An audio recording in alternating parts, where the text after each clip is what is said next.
বাংলাদেশে একটা বিনিয়োগ সম্মেলন হইল। বিএনপি যথারীতি কইছে যে নির্বাচিত সরকারের উপরে বিনিয়োগকারীদের আগ্রহ থাকে। কথাটা আমির খসরু ভাই একেবারে ঠিক না। আমি বাংলাদেশের এক্সাম্পল দিই। 2007-8 সালে তখন তো 111 সরকার আপনাদের পাশায় লাথি দিয়ে খেদায় দিয়ে তারপরে আসছিল। অনির্বাচিত সরকারই তো ছিল। এফডিআই প্রবাহ প্রায় $1 বিলিয়ন ছাড়া যায়। এটা একটা রেকর্ড ছিল। আমির খসরু ভাই, আপনি তো সিনিয়র নেতা, কথাবার্তা তো বুঝে বলবেন। আপনি অ্যাকাউন্টিং এ মনে পোস্ট গ্রাজুয়েশন করেছেন, তাও তো আপনার জানা থাকার কথা যে যারা ফরেন ডাইরেক্ট ইনভেস্টমেন্ট করে তারা তিনটা সিম্পল জিনিস দেখা করে। এইটারে বলা হয় ডানিংস ওএলআই প্যারাডাইম অথবা একলেকটেক প্যারাডাইম। এটা বিখ্যাত একটা স্কলারলি মডেল যা বিদেশি বিনিয়োগ ব্যাখ্যা করতে ব্যবহার করা হয়। ওএলআই মানে হইতেছে ওতে ওনারশিপ অ্যাডভান্টেজ, কোম্পানির নিজস্ব প্রযুক্তি, ব্র্যান্ড, প্যাটেন্ট বা ম্যানেজমেন্ট দক্ষতা কেমন, এইটার উপরে ভিত্তি করে এই ওটা বিবেচনা করা হয়। এল হচ্ছে লোকেশন অ্যাডভান্টেজ, যে নির্দিষ্ট দেশের মানে যে দেশে বিনিয়োগ করতে যাচ্ছে সে দেশের ভৌগোলিক, অর্থনৈতিক, রাজনৈতিক, সামাজিক সুবিধা কি আছে সেটা দেখে। আর আইতে হইতেছে ইন্টারনালাইজেশন অ্যাডভান্টেজ, মানে কোম্পানি কেন নিজেই বিনিয়োগ করবে অন্য কাউকে লাইসেন্স না দিয়া। তো এই মডেলটা দিয়ে ব্যাখ্যা করা যায় যে কেন এফডিআই আসবে, বিনিয়োগ কেন করবে, কিসের ভিত্তিতে বিনিয়োগ করবে। আপনি যে লোকেশন অ্যাডভান্টেজ, এই লোকেশন অ্যাডভান্টেজ অংশের মধ্যে খেয়াল করলে দেখবেন যে রাজনৈতিক স্থিতিশীলতা গুরুত্বপূর্ণ, নির্বাচিত সরকার আছে কিনা সেটা গুরুত্বপূর্ণ না। আওয়ামী লীগ যে 173 দিন হরতাল করেছিল আপনাদের আমলে, বিএনপির আমলে, সেটা তো নির্বাচিত সরকারই ছিল। কেন করেছিল এবার বুঝেছেন তো? আর আপনাদের যে চুষ্টি ছিল আওয়ামী লীগ এতদিন, যে আপনারা ঈদের পরে তীব্র আন্দোলনের হুঙ্কার দিতেন, কেন দিতেন বুঝেছেন তো? আপনারা এই দেখায় 173 দিন হরতালে বিদেশি বিনিয়োগে কি ক্ষতি হয়েছিল, কি সারা গেছিল। এই 173 দিন হরতালের এফডিআই আসছিল কতদিন জানেন? 91 থেকে 96 খালেদা জিয়ার আমলে। 91 আনুমানিক আসছিল 20 থেকে 30 মিলিয়নের মতো মাত্র। 95টা বাইরে 100 মিলিয়নের কিছু বেশি হয়েছিল। গড়ে 50 থেকে 80 মিলিয়ন আসছিল বছরে, কিছুই না। এবার তুলনা দিয়ে আওয়ামী লীগ আমলের সাথে 96-2001 আওয়ামী লীগ আমলে এফডিআই আসছিল গড়ে 200 থেকে 300 মিলিয়নের মতো। বুঝেছেন তো? কিছু ছিলেন এবং আপনাদের নির্বাচিত সরকার ছিল, তো কেন তখন এফডিআই আসে নাই? ব্যাখ্যা দেন এটার। তাই আমি খুশি ভাই, এমন কিছু কইেন না যেটা আপনি ডিফেন্ড করতে পারবেন না, যেটা বললে মনে হবে যে বিষয়টা নিয়ে আপনার কোনো গভীর বোঝাপড়া নাই। তো বিনিয়োগ সম্মেলন নিয়ে আমি বাকশালীদের পুচ্ছে আগুন ধরবে, ধরাটাই স্বাভাবিক। দেশের উপকার হইলে, দেশ আগায় গেলে তো ওদের সমস্যা। কিন্তু মনে হচ্ছে বিএনপির নয় বুদ্ধিজীবীদের ভালো লাগে নাই যে এমন একটা সফল সম্মেলন হইলো। তো দেখলাম ডাক্তার জাহেদ খুব তুচ্ছতাচ্ছিল্য করে একটা ভিডিও করেছে যে বাংলাদেশে কে বিনিয়োগ করবে, গ্যাস নাই, পাওয়ার নাই, রিজার্ভ নাই, ইত্যাদি ইত্যাদি মেলা কিছু। আর কি বলবো, ডাক্তার জাহেদ যদি সবকিছু নিয়ে মতামত দিতে যায় তাহলে তো মুশকিল। বিজনেসটা রাজনীতি না ডাক্তার জাহেদ, এটা একটা স্পেশালাইজ স্কিল। আমি ভাবছিলাম যে বাংলাদেশ কোথায় যাবে, যে কথা আশিক বলিছে সেটা আরো স্পষ্ট করব, কিন্তু আমার মনে হইতেছে যে ডাক্তার জাহেদের কথার উত্তর দেই। তার আগে আরেকটা কথার উত্তর দেওয়ার দরকার আছে, কারণ আবার আজকে দেখলাম যে দুই সাংবাদিক, এক ডাবল ড্রপ আউট আর এক অনুসন্ধানী, আবার সেই অনুসন্ধানীর পোস্ট শেয়ার দিয়েছে আর এক বিশিষ্ট বিজ্ঞ বিরিয়ানির দোকান থেকে চান্দা নেওয়া পাবলিক। তারা কইছে যে ইজ অফ ডুইং বিজনেস নাকি ভালো না বাংলাদেশে, তাই এসব কইরা বিনিয়োগ আসবি না, বিনিয়োগ ওখানে কথা শুনলে আসবি। হ্যাঁ, আরো কি বা মেলা কিছু কইছে, ইংরেজি যেহেতু কইছে তাহলে ঠিকই কইছে। তাই হয়েছে কি, বাংলাদেশের সাংবাদিকদের কারো কারো হারকিউলিস হওয়ার শখ জাগে। মানে সে সবার তো বেশি বুঝে, মহাকাশ বিজ্ঞান থেকে ফিলোসফি, কৃষি থেকে শিল্প, বাণিজ্য থেকে সমাজ বিজ্ঞান, ডাক্তারি থেকে প্রকৌশল, রাজনীতি থেকে রাষ্ট্রনীতি, কূটনীতি, কোনো কিছুই তাদের জ্ঞান থেকে বাদ যায় না। খালি নিজের প্রাতিষ্ঠানিক লেখাপড়াটা শেষ করতে পারে না আর কি। হ্যাঁ, আর আর নিজের ভিতরের অন্তঃসার শূন্যতা, মূর্খতা আর অসভ্যতা মাঝে মাঝে ফসাদ কইরা বের হয়ে যায়। ভিন্ন ধর্মের মানুষকে কাফের বইলা গালি দেয়, ওর বস্ত কাফের একটা। আমার কাছে থেকে একটা জিনিস আমাকে মেলা রিকোয়েস্ট করে মেল দিছিল ওর বসে কপি দিয়া, তাই ওর বসের নাম জানি, ওর বস তো কাফের, ওর হিসাবেই কাফের। তো ওই বসের কথা উঠে বসে কেন? ওই লন্ডনে থাকি বা কেন? ওটাও তো কাফের দেশ। মানিক বন্দ্যোপাধ্যায় ইনকা মানুষের জন্য প্রাগৈতিহাসিক বলে একটা গল্প লিখেছিল। গল্পটা কি, এটা মজার গল্প, এটা কয়নি। আর ডাকাতি করতে যে আহত হয়ে লুলা হয়ে যায়, নাম ভিকু। তারপরে ভিক্ষা করা ধরে। এই যে কচু খেতে যেমন মোটা আজিজের সাথে ব্যবসা করতে গিয়ে ধরা খেয়েছিল না, তারপরে অনুসন্ধানে সাজিয়েছে, তার সাথে মিল আছে কলে। তো ওই একই জায়গা এক স্বামী স্ত্রী ভিক্ষা করে। ওই ভিখারি মাইয়া, ওই যে স্ত্রী, তার নাম পাসি, ওর পায়ে একটা পচা ঘা আছে, সেটা হইতেছে ওর সম্পদ, ওইটা দেখায় ভিক্ষা নেয়। তো ওই যে অনুসন্ধানী সাইজা কিছু জিনিসপত্র কাছ থেকে বাগায় নেয় না, মানুষের কাছাকাছি যে বাগায় নেয়, ওইটাই তার সম্পদ আর কি। হ্যাঁ, তো এক রাতে ভিখু পাসির স্বামীরে মেরে ফেলে তো পাসিক পিঠে তুলে পলাইতেছে, আকাশে সাজ উঠেছে, ওই অন্ধকারে দুই প্রাণী চলিচ্ছে, আর গল্পটা শেষ হইতেছে এইভাবে। বাংলা সাহিত্যের সবচেয়ে চমৎকার গদ্য এটা। সবচেয়ে ক্লাসিক, সবচেয়ে সাহিত্যিক লাইন এগুলো। এই যে অনুসন্ধানী যে ধারাবাহিক অন্ধকার নিজের মাংসল আবেষ্টনীর মধ্যে লুকাইয়া পৃথিবীতে আসিয়াছিল, লন্ডনের আলো তাহার নাগাল পায় নাই, কোনোদিন পাইবেও না। যাই হোক, কচুর ক্ষেত্রে ইংরেজি যেটা কইছে সেটা কি ঠিক আছে? ঠিক কইছে। এই যে ইজ অফ ডুইং বিজনেস, এটা সূচক করতো বিশ্ব ব্যাংক 2021 সালে এটা বন্ধ করে দেয়। এর প্রধান কারণ ছিল তথ্য জালিয়াতি এবং রাজনৈতিক প্রভাব। চীন, সৌদি আরব এবং আজারবাইজানের র্যাঙ্ক উন্নত করতে বিশ্ব ব্যাংকের উচ্চ পর্যায়ের কর্মকর্তারা গবেষকদের উপর চাপ দিছিল, তদন্তে এই অনিয়মের প্রমাণ মেলে। তো তারপরে বিশ্বব্যাংক এই সিদ্ধান্ত নিয়ে 2021 সালে এটা বন্ধ করে দেয় এবং নতুন একটা সূচক তৈরির উদ্যোগ নেয়। নতুন সূচকটা কি? নতুন সূচক হইতেছে বিজনেস রেডি, এটাকে বি রেডি বলে। এটাও ওয়ার্ল্ড ব্যাংকের একটা সূচক। 2024 সালে বিশ্বব্যাংক চালু করে এই বি রেডি, যা ব্যবসা পরিচালনা, পরিবেশ, সক্ষমতা পরিমাপ করে। এই 10টা সূচকের মাধ্যমে এটা মূল্যায়ন করে। যেমন ধরেন ব্যবসা শুরু, কর প্রদান, চুক্তি প্রয়োগ, বৈদেশিক বাণিজ্য, শ্রম নিয়োগ, সম্পত্তি রেজিস্ট্রেশন ইত্যাদি। বাংলাদেশের অবস্থান এই বি রেডিতে কত? বিশ্বব্যাংকের এই নতুন বি রেডি সূচকে বাংলাদেশ 50টা দেশের মধ্যে 29তম। উইজারে দেখাইছে 5 বছরে পুরানা। হ্যাঁ, 2020 সালে বাংলাদেশের অবস্থান ছিল 190টা দেশের মধ্যে 168তম। তো 50টা দেশের মধ্যে 29তম। এটা ভালো হয়েছে না খারাপ হয়েছে? ভালো হয়েছে, অনেক ভালো হয়েছে না? তো গুগল কইরা আর বুদ্ধিজীবিতা কত? বাংলাদেশে বিনিয়োগ আসবে, বিপুল বিনিয়োগ আসবে, কারণ বিনিয়োগ ডেস্টিনেশন হিসেবে বাংলাদেশের অনেক অ্যাডভান্টেজ আছে। আগামী 5 বছরে এই দেশে আপনি চিনতে পারবেন না। আমি একটা এক্সাম্পল দিই। আপনারা জানেন আমি মার্কেটিং এর লোক, আমি মার্কেট অ্যাক্সেসের লোক না। কোম্পানি নতুন কোন মার্কেটে কাজ শুরু করবে সেটা যারা সিদ্ধান্ত নেয়, এটা হইতেছে মার্কেট অ্যাক্সেসের লোক।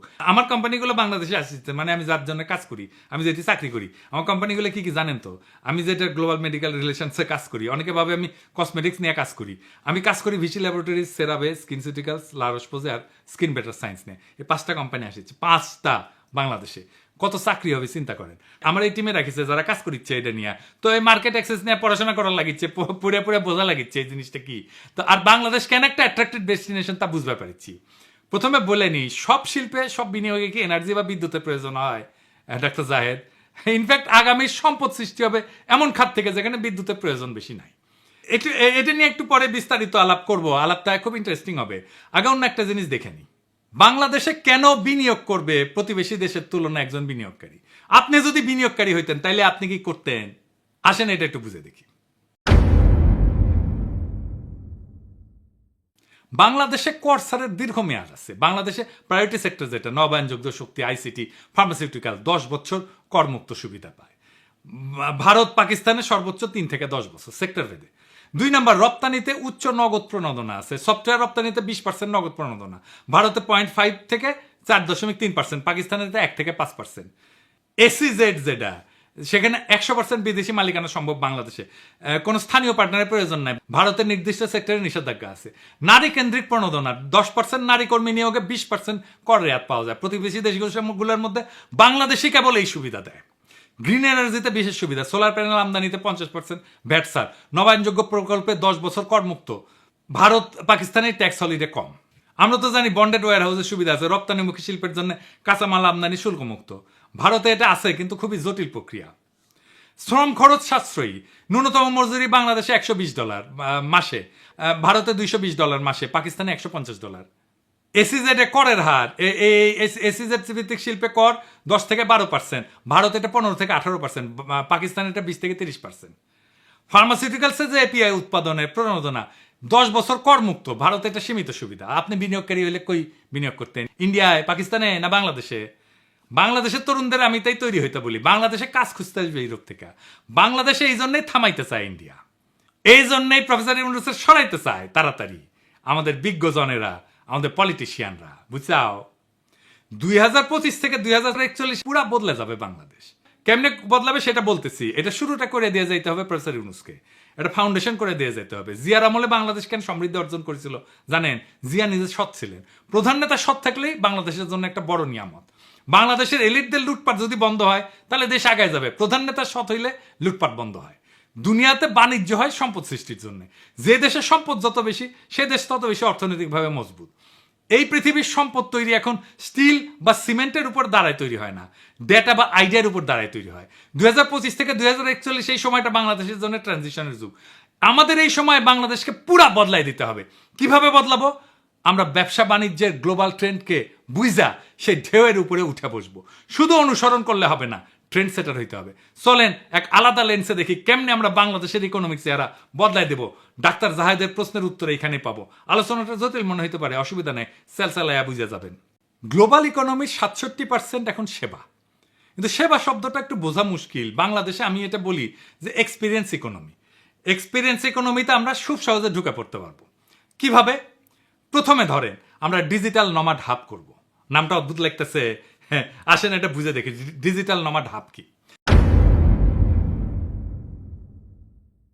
ডিজিটাল নমাড হাব হইলে এমন একটা জায়গা, সেটা শহর হইতে পারে, গ্রাম হইতে পারে, নির্দিষ্ট স্থান হইতে পারে, যেখানে বিশ্বের বিভিন্ন দেশ থেকে আসা ডিজিটাল নমাডরা একসাথে কাজ করবে, বসবাস করবে। তো ডিজিটাল নমাড মানে কি? মানে হচ্ছে সেই সব মানুষ যারা ইন্টারনেটের মাধ্যমে অনলাইনে কাজ করে এবং এক জায়গা থেকে বিভিন্ন দেশে ঘুরে ঘুরে কাজ করে। আমাদের ফ্রিল্যান্সাররা শুধু অনলাইনে কাজ করে, কিন্তু এরা যদি বিভিন্ন জায়গায় ঘুরে ঘুরে কাজ করতো, বিভিন্ন দেশে ঘুরে ঘুরে কাজ করতো, তাহলে তারা হয়ে যেত ডিজিটাল নমাড। এরকম ডিজিটাল নমাড অনেক আছে। তো ডিজিটাল নমাড হাবের বৈশিষ্ট্য কি? এটা দ্রুত ইন্টারনেট থাকতে হয়, সহজে ভিসা বা স্টে পারমিট পাইতে হয়। অনেক দেশ ডিজিটাল নমাডদের জন্য স্পেশাল ভিসা অফার করে। কোওয়ার্কিং স্পেস থাকতে হয়, যেখানে সবাই একসাথে বসে কাজ করতে পারে, কম খরচে থাকা খাওয়া, যাতে বিদেশি কর্মীরা স্বাচ্ছন্দ্যে থাকতে পারে, কমিউনিটি তৈরি করতে পারে, বিভিন্ন দেশ থেকে আসা মানুষের সাথে বন্ধুত্ব এবং যোগাযোগ হয়। আছে কি এরকম ডিজিটাল নমাড হাব? আছে, বালিতে আছে, ইন্দোনেশিয়ায়, চিয়াংমায়ে আছে, লিসবনে আছে, পর্তুগালে, বা তবিরিজিতে আছে, জার্জিয়া। এই সমস্ত জায়গা ডিজিটাল নমাড হাব হিসেবে পরিচিত, অনেক লোকজন যায় ওখানে। আমরা কোথায় ডিজিটাল নমাড হাব করতে পারি? সুন্দরবনে করতে পারি, কক্সবাজারে করতে পারি। কক্সবাজার শুধু সমুদ্র সৈকত না, আমরা স্মার্ট ওয়ার্ক স্টেশন রিসোর্ট করতে পারি, হাই স্পিড ইন্টারনেট করতে পারি, কোয়ার্কিং স্পেস দিতে পারি, ই ভিসা দিয়ে বাংলাদেশে বিশ্বের ফ্রিল্যান্সারদেরকে আকর্ষণ করতে পারি। আর কি করা যায় সার্ভিস সেক্টরে? হিউম্যান এআই কোলাবোরেশন করতে পারি। গার্মেন্টস শিল্পে এআই ডিজাইন টুলসের সাথে স্থানীয় কারিগরদের ক্রাফটম্যানশিপ জুড়ে দিয়ে বাংলাদেশি টেক্সটাইল প্যাটার্ন বিক্রি করতে পারি মার্কেট প্লেসে, ডিজিটাল মার্কেট প্লেসে। আর কি করতে পারি? কৃত্রিম বুদ্ধিমত্তার জন্য বা এই আর্টিফিশিয়াল ইন্টেলিজেন্সের জন্য artificial intelligence ethical training data তৈরি করতে পারি। এটা আবার কি? কৃত্রিম বুদ্ধিমত্তার জন্য এআই ট্রেনিং ডেটা লাগে, এথিক্যাল ট্রেনিং ডেটা। কারণ এআই যেভাবে শেখে তার ভিত্তি হইল ট্রেনিং ডেটা। স্কুলে পড়ার মতো বা কলেজে পড়ার মতো এই ডেটা যদি পক্ষপাত দুষ্ট হয়, অসম্পূর্ণ হয়, সাংস্কৃতিকভাবে অসংবেদনশীল হয়, তাহলে আর্টিফিশিয়াল ইন্টেলিজেন্সের সিদ্ধান্ত হবে ত্রুটিপূর্ণ, বৈষম্যমূলক বা ক্ষতিকর। এই এথিক্যাল ট্রেনিং ডেটার ন্যায্যতা নিশ্চিত করে। সব ধরনের মানুষকে, সব ধর্ম, ভাষা, লিঙ্গ, সংস্কৃতি, জাতিগত পরিচয়ের ভিত্তিতে যেন বৈষম্য না হয় সেই চেষ্টা করে। সংস্কৃতির প্রতি সম্মান জানায়। যখন এআই বিভিন্ন ভাষা বা সংস্কৃতির সাথে কাজ করে, তখন সেই সবে সঠিক ব্যাখ্যা এবং প্রেক্ষাপট জানা দরকার, নাহলে ভুল অর্থ বা অপমানজনক ফলাফল আসতে পারে। বিশ্বাসযোগ্যতা, মানুষ তখনই এর উপরে আস্থা রাখতে পারে যখন তারা দেখবে এর ফলাফলের ন্যায্যতা, সহানুভূতি আছে, নৈতিকতা আছে। এথিক্যাল ডাটা সেই ভিত্তিটা কইরা দেয়। আইনি আর সামাজিক ঝুঁকিও কমানো যায়। অনেক দেশে এখন এর নৈতিকতা এবং জবাবদিহিতা নিয়ে আইন তৈরি হইতেছে। এথিক্যাল ডাটা ব্যবহার করলে ভবিষ্যতের আইনি জটিলতা এড়ানো যাবে। আর কি? স্থানীয় দক্ষতার মূল্যায়ন, বিভিন্ন ভাষা, সংস্কৃতি, ধর্ম এই সমস্ত বোঝার জন্য কাজের সুযোগ তৈরি হয়। যেমন বাংলা ভাষা, লোকজ সংস্কৃতি, এই সমস্ত লেবেলিংয়ে বিশেষজ্ঞরা আন্তর্জাতিকভাবে কাজ করতে পারেন। যারা কোরআনের তাফসির জানেন তারা কোরআনের তাফসির বলতে পারেন বাংলায়।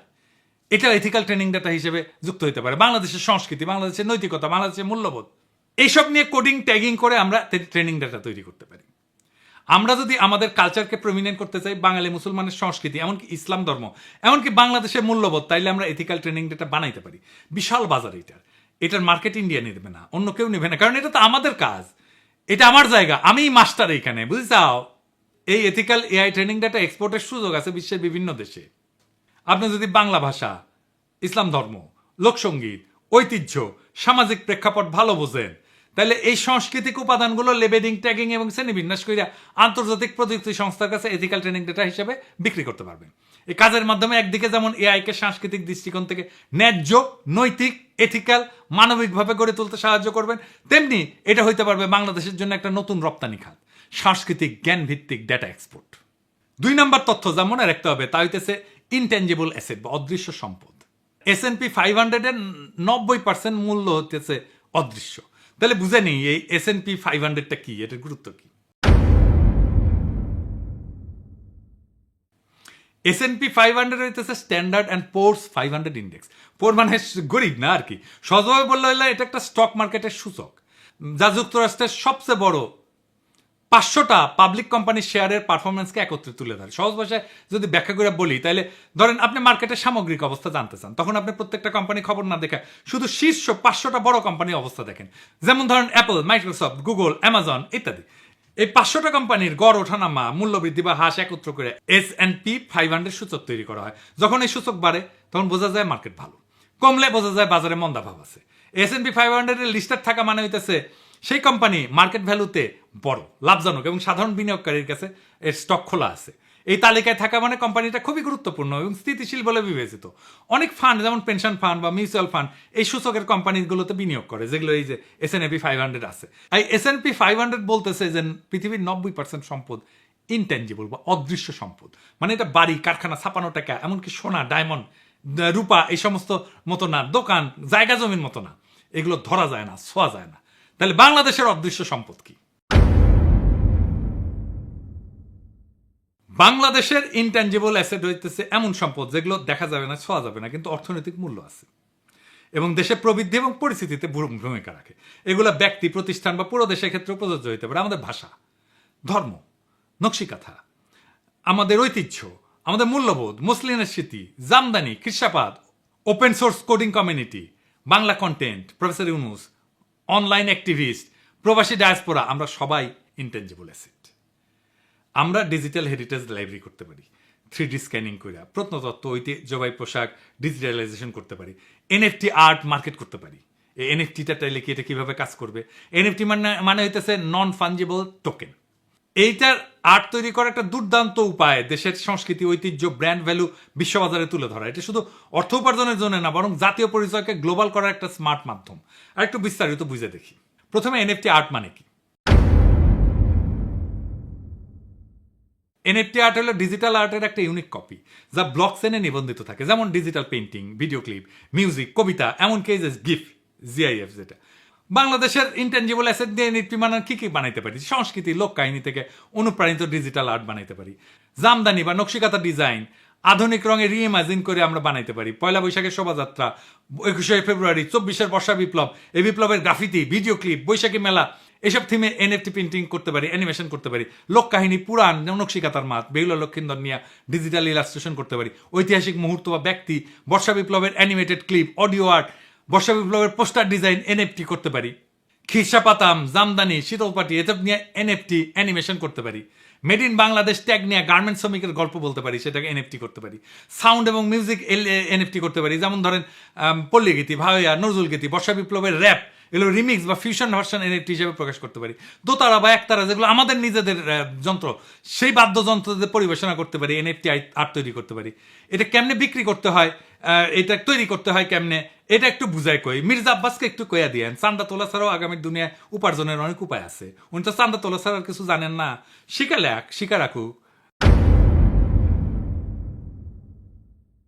প্রথম ধাপে আইডিয়া এবং ডিজাইন, যেমন লোকশিল্প, ইতিহাস, কবিতা বা সাউন্ড ক্লিপ থেকে অনুপ্রাণিত হয়ে ডিজাইন তৈরি করতে হবে।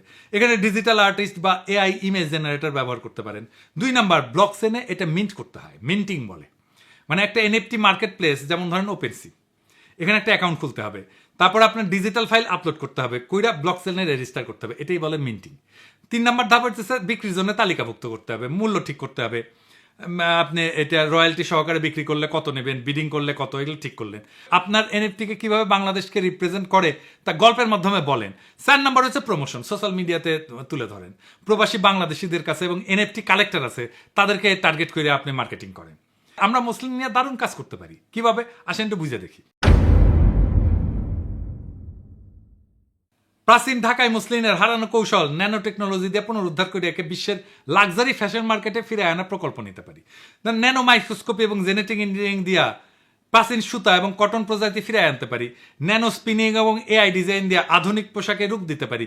গুচি বা প্রাদা এরকম বিখ্যাত ব্র্যান্ড, যেগুলোর সাথে সাথে পার্টনারশিপ করে এক্সক্লুসিভ কালেকশন তৈরি করতে পারি। স্টোরি টেলিং এবং হেরিটেজ ব্র্যান্ডিং দিয়ে উচ্চ মূল্যের বাজারে প্রবেশ করতে পারি। বিশ্ববাজারে মেড ইন বাংলাদেশের মর্যাদা বৃদ্ধি পাবে। তাইলে বাংলাদেশে কারিগর এবং কৃষকের জন্য নতুন কর্মসংস্থান হবে। বছরে বিলিয়ন বিলিয়ন ডলার আমরা এটা রপ্তানি করতে পারবো। এক কথায় মুসলিমের ইতিহাসকে ভবিষ্যতের প্রযুক্তিতে গাইথা বিলিয়ন ডলারের ইন্ডাস্ট্রি করতে পারি আমরা এখান থেকে। 3 নাম্বার তথ্য মনে রাখতে হবে, তা হইতেছে ক্রস ইন্ডাস্ট্রি ইকোসিস্টেম। সেটা আবার কি? সেটা আবার কি তথ্য মনে রাখতে হবে, সেটা হইতেছে 30% গ্লোবাল রেভিনিউ এই ক্রস ইন্ডাস্ট্রি থেকে আসে। কিরকম? যেমন ধরেন টেলিমেডিসিন, এটা ক্রস ইন্ডাস্ট্রি ইকোসিস্টেম। মেডিসিনের সাথে আইটি একসাথে মিলে টেলিমেডিসিন। এইরকম কি কি হইতে পারে আর দেখি আসেন। বাংলাদেশে কৃষি এবং টেকনোলজিকে জোরে লাগায় ভার্চুয়াল ফার্মিং করতে পারি। বাংলাদেশে গ্রামের কৃষকেরা মেটাভার্সে তাদের জমির ডিজাইন টুইন বানাবে। আইওটি সেন্সর দিয়া রিয়েল টাইম ডেটা দেখা বিদেশি ইনভেস্টররা এই ফসল কিনতে পারবে। তারপরে স্মার্ট ফিশারিজ ব্লকচেন করতে পারি। ইলিশের সাপ্লাই চেন ট্র্যাক করতে ব্লকচেন ব্যবহার করতে পারি। ইউরোপের সুপার মার্কেটে স্ক্যান করলে ইলিশ মাছে ভোক্তা দেখবে যে কোন মাছের নৌকা থেকে কোন সময় কত তারিখে ধরা হয়েছিল এই ইলিশ, কোন নদীতে ধরা হয়েছিল। আর কি করা যায়? ক্লাইমেট স্মার্ট ভিলেজ করতে পারি। কি সেটা? ধরেন সুন্দরবন সংলগ্ন গ্রামগুলোকে কার্বন নিউট্রাল ট্যুরিজম জোন বানানো যায়। ট্রাভেলাররা যারা আসবে টোকেন কিনবে, গ্রিন টোকেন কিনবে, তারা কার্বন অফসেট করতে পারবে। এটা আবার কি? গ্রিন টোকেন কি, কার্বন অফসেট কি? কার্বন অফসেট টোকেন হইতেছে টুরিস্টরা যখন বাংলাদেশে ভ্রমণ করবে তাদের ফ্লাইট, গাড়ি, হোটেল ইত্যাদি থেকে নির্গত হয় নির্দিষ্ট পরিমাণ কার্বন ডাইঅক্সাইড। এই কার্বন ডাইঅক্সাইড নির্গত হওয়ার জন্যই পৃথিবীর উষ্ণতা বাড়ে। সেই জন্য যে ঝড়, ঝঞ্ঝাপ, জলোচ্ছ্বাস, বন্যা, দাবানল এগুলো তৈরি হয়, পৃথিবীর পরিবেশ নষ্ট হয়ে যায়। কার্বন নিঃসরণ কমাইতে পারলে এগুলো কমে যাবে। দেখেন না, বন্যা হইতেছে, গরম কত, এগুলো কমে যাবে, পৃথিবীর উষ্ণতা কমবে। তো এই কার্বন নিঃসরণকে পাপ হিসেবে দেখা হয় পশ্চিমে। আমাদের এই পশ্চিমের পাপ বোধকে কাজে লাগাইতে হবে। তারা বাংলাদেশে আসলে একটা গ্রিন টোকেন কিনবে, সে পাপকে মুছতে পারবে। মানে এটার অর্থ হইল যে তারা এই গ্রিন টোকেনের যেটা দাম তার সমপরিমাণ অর্থ দিল, যা এমন একটা প্রজেক্টে দিল যে প্রজেক্ট যতখানি কার্বন সে উৎপন্ন করে আসছে সেই পরিমাণে কার্বন শোষণ বা হ্রাস করবে। সদ্ভুত। এই টোকেনের বিনিময়ে কি করতে পারি? টাকা দিয়ে আমরা সুন্দরবনে আশেপাশে গাছ লাগাতে পারি, কার্বন টানবে। সৌরবিদ্যুৎ বসাতে পারি, কার্বন টানবে। বায়ো টয়লেট তৈরি করতে পারি, ইকো ট্যুরিজম করতে পারি। প্রত্যেকটা টোকেন ট্র্যাকযোগ্য হবে ব্লকচেনের মাধ্যমে, মানে কেউ জালিয়াতি করতে পারবে না। তো ট্রাভেলারের লাভ কি? যে আসবে তার লাভ কি এই গ্রিন টোকেন কিনে? এক নম্বর লাভ হইতেছে পরিবেশ বান্ধব পর্যটক হিসেবে আন্তর্জাতিক সার্টিফিকেট বা ব্যাচ পাবে। এটা কর্পোরেট সিএসআর বা ব্যক্তিগত সোশ্যাল প্রোফাইলে কাজে লাগবে। খুব দামি জিনিস এটা পশ্চিমে। অনেক দেশ কার্বন অফসেট টুরিস্টের জন্য ট্যাক্স বেনিফিট পাওয়া যায়, ইউরোপে তো পাওয়া যায়।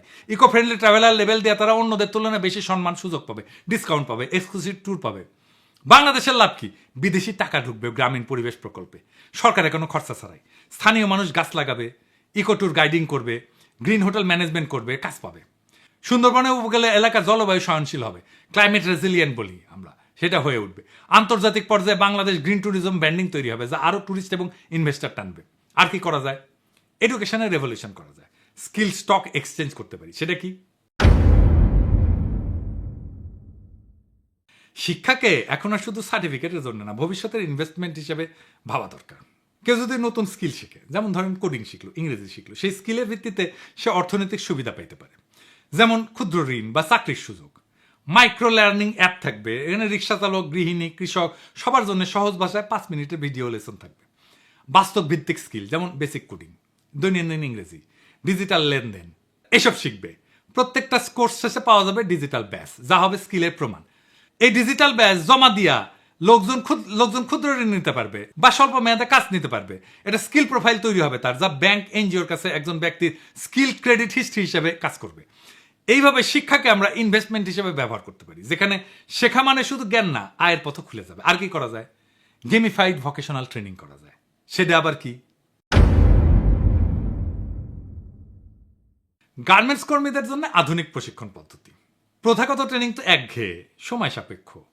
তাই গার্মেন্টস কর্মীদের প্রশিক্ষণকে ইন্টারেক্টিভ গেমের মতো বানায় ফেলা যায়, যাতে শেখাটাই হয়ে যায় মজার এবং কার্যকর একটা জিনিস। কিভাবে করা যায়? ভার্চুয়াল রিয়েলিটি এর সাথে মোবাইল সাইমুলেশন এক করতে হবে। গার্মেন্টসের মেশিন, সেলাই, কাটিং, প্রেসিং এগুলো শেখানো হবে ভার্চুয়াল পরিবেশে। ভার্চুয়াল রিয়েলিটি হেডসেট দিয়ে সাধারণ মোবাইল অ্যাপেই 360 ডিগ্রি ভার্চুয়াল ট্রেনিং করা সম্ভব। ব্যবহারকারীরা মনে করবে যে তারা বাস্তবে মেশিন চালাইতেছে, কাজ শিখতেছে। প্রত্যেকটা মডিউল শেষ করলে পয়েন্ট পাবে, লেভেল আপ হবে, ডিজিটাল ব্যাচ পাওয়া যাবে। সঠিক সময় কাজ করলে পারফেক্ট স্কোর, ভুল করলে ফিডব্যাক। বন্ধু বান্ধবদের সাথে স্কোর তুলনা করার সুযোগ থাকবে, ফলে প্রতিযোগিতা এবং আগ্রহ বাড়বে। রিওয়ার্ডস থাকবে এবং সেটা বাস্তব সংযোগ থাকবে। পয়েন্ট জমা হলে তার রূপান্তরিত হবে বাস্তব সুবিধায়, যেমন প্রশিক্ষণের সার্টিফিকেট, পদোন্নতির সুযোগ, কর্মদক্ষতার ভিত্তিতে বোনাস বা ইনসেন্টিভ। এটা কেন দরকার? ধরেন অনেক গার্মেন্টস কর্মী পড়ালেখায় দুর্বল, তাদের জন্য ছবি, ভিডিও, গেমিং সবচেয়ে কার্যকর মাধ্যম। এটাকে ট্রেনিং মনে হবে না, ক্লাস মনে হবে না, খেলা মনে হবে। এটা শেখায় আগ্রহ বাড়াবে। আপনি সেফটি বলেন, প্রোডাক্টিভিটি বলেন, কোয়ালিটি বলেন, সবকিছুতে এটা দিয়ে উন্নয়ন করতে পারবেন। এর ফলে একটা ডিজিটাল স্কিল ফাইল তৈরি হবে প্রত্যেক শ্রমিকের জন্য। ভবিষ্যতে যে কোনো শিল্পে চাকরি পেতে এই ডিজিটাল স্কিল প্রোফাইল হবে তার পরিচয়পত্র। আর কি হইতে পারে? ডিজিটাল দ্বিতীয় প্রবাস। সেটা আবার কি? আমরা মেটাভার্স এমবেসি খুলব। আজকের দুনিয়া তো প্রবাস মানে শুধু মালয়েশিয়া, সৌদি আরব বা ইউরোপে যাওয়া না। এই ফিজিক্যাল বর্ডার এটা এখন ভার্চুয়াল। মানে আপনি যেখানে থাকেন ডিজিটাল স্পেসে আপনি পুরো বিশ্বের সাথে যুক্ত হইতে পারেন। এটাই হইতেছে দ্বিতীয় প্রবাস। একটা ভার্চুয়াল অভিবাসনের সুযোগ এনে দেয় কাজ, ব্যবসা, সংস্কৃতির এবং আন্তর্জাতিক পরিচিতির। আমরা মেটাভার্স এমবেসি খুলব, বা এটা হবে বাংলাদেশের ভার্চুয়াল দূতাবাস। কি হবে এতে?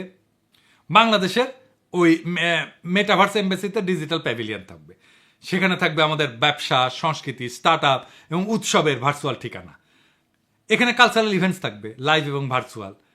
আমাদের নববর্ষের ফেস্টিভ্যাল থাকবে, ঈদ থাকবে, জামদানি ফ্যাশন শো থাকবে, নকশিকাঁথা প্রদর্শনী হবে, লোকসঙ্গীত হবে, কনসার্ট হবে, নাটক হবে, নাচ গান সব ভার্চুয়াল মঞ্চে। ডিজিটাল শপ থাকবে, এক্সপোর্ট বুথ থাকবে, সেখানে জামদানি, হস্তশিল্প, হোম ডেকোরেশনের পণ্য, এনএফটি যা আগে বললাম এটার মার্কেট প্লেস থাকবে। প্রবাসীদের জন্য রেমিটেন্স ইনভেস্টমেন্ট গাইড থাকবে, বাংলা কোচিং থাকবে প্রবাসীদের ছেলেমেয়েদের জন্য, সব ভার্চুয়াল সহায়তায়। ভার্চুয়াল সেবা দান করবো, এখানে আমরা ই পাসপোর্ট অ্যাসিস্ট্যান্স দেবো, চাকরি সংক্রান্ত গাইডলাইন দেব, ভার্চুয়াল কনসালটেশন দেব। এখানে স্টার্ট আপ এবং ইনোভেশন জোন থাকবে। বিশ্বের যে কোনো জায়গা থেকে তরুণেরা বাংলাদেশি স্টার্ট আপ প্রজেক্টের যে পিস সেটা শুনতে পারবে, যে কেমন এই স্টার্ট আপে বিনিয়োগ করা যাবে কিনা। ফান্ডারদের সাথে নেটওয়ার্ক তৈরি করে দেবে। এর কারণ হচ্ছে যে বাংলাদেশি তরুণদের একটা বিশাল অংশ গ্লোবাল মার্কেটের সাথে যুক্ত হইতে চায়, কিন্তু ইনফ্রাস্ট্রাকচার এবং এক্সপোজারের ঘাটতি আছে। ডিজিটাল দ্বিতীয় প্রবাস মনে হচ্ছে যে ঘরে বসে আন্তর্জাতিক পরিচয় এবং অংশগ্রহণ। বিশ্ব যেখানে আমাদের দোরগোড়ায় চলে আসছে, ওইখানে বাংলাদেশের দরজাটাও মেটাভার্সে খুলে দিতে হবে। এটাই হবে ভবিষ্যতে ডিজিটাল নেশন মডেলের প্রথম পদক্ষেপ। এই মাটির গায়ে ঘাম ঝরায়, এই আকাশের নিচে স্বপ্ন বুইনা, বিরচিত লড়াই কইরা, রাজপথে রক্ত দিয়া আমরা ছিনায় আনছি আর একটা স্বাধীনতা।